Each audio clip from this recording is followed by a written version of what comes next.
1929, on en parlait ce matin sur France Culture en fin de matinée.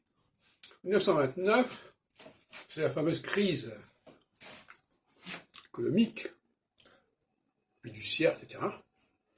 Et elle correspond à une phase solsticiale avec un Saturne qui est en fin du Sagittaire. Et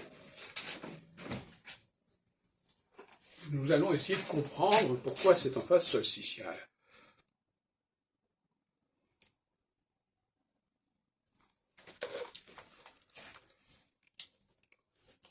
Alors, la phase solsticiale, c'est une phase de déconstruction par certains côtés. Déconstruction des ensembles supranationaux, des systèmes, des réseaux complexes, pour un repli souverainiste, local. C'est un peu ce qui s'est passé d'ailleurs récemment avec la pandémie du Covid. Je ne parle pas d'aujourd'hui, mais je parle d'il y a 1 an ou 2. On était en phase solsticiale et on voyait bien que les frontières se fermaient. Et on voulait régler les problèmes à l'échelle locale. Donc c'est un peu le même processus. 1929, 2020, 2021. Et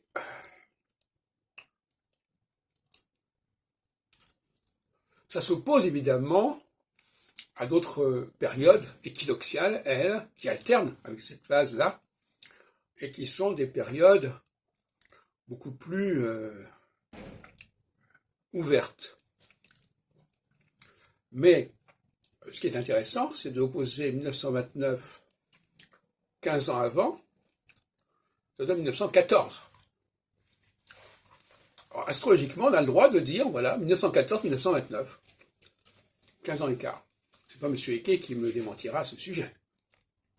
Donc, on est dans des phases solsticiales, avec un ensemble européen en 1914 qui se morcelle, qui se clive. Et on pourrait continuer comme ça. Alors, 1929, si vous ajoutez 1914 ans, 15 ans à 1929, vous avez 1944. 1944, c'est la dislocation de l'empire nazi. Vous savez, tout ça, ça n'a rien à voir. Mais si, ça a à voir. Astrologiquement, ça a à voir. Que ce soit d'un côté ou de l'autre, non, c'est pas notre problème. Le problème, c'est dans chaque cas, il y a une déconstruction. Et je vous ai ajouté, vous prenez 1989, c'est pareil, on est dans phase solsticiale, il y a une déconstruction et 91 aussi, phase solsticiale, de tout ce qui est l'empire communiste, l'empire soviétique, l'empire, etc. Et donc vous comprenez bien ce que c'est que la solsticialité. La solsticialité, c'est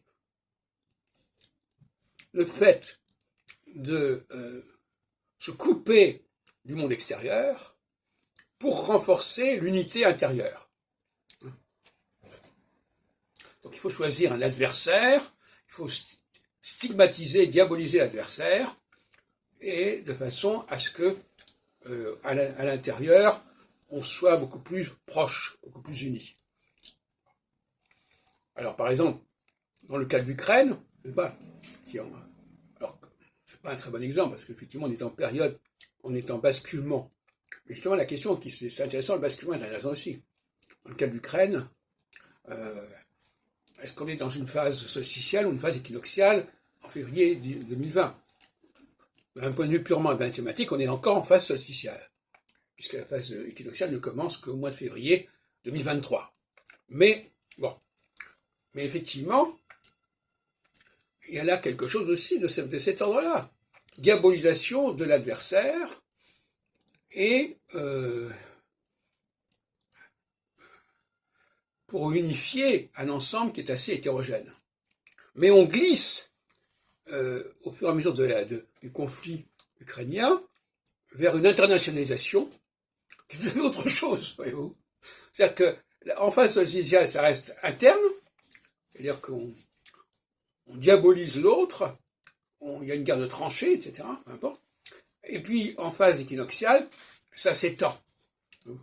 Donc là, on a assisté aux deux phénomènes successivement et même conjointement.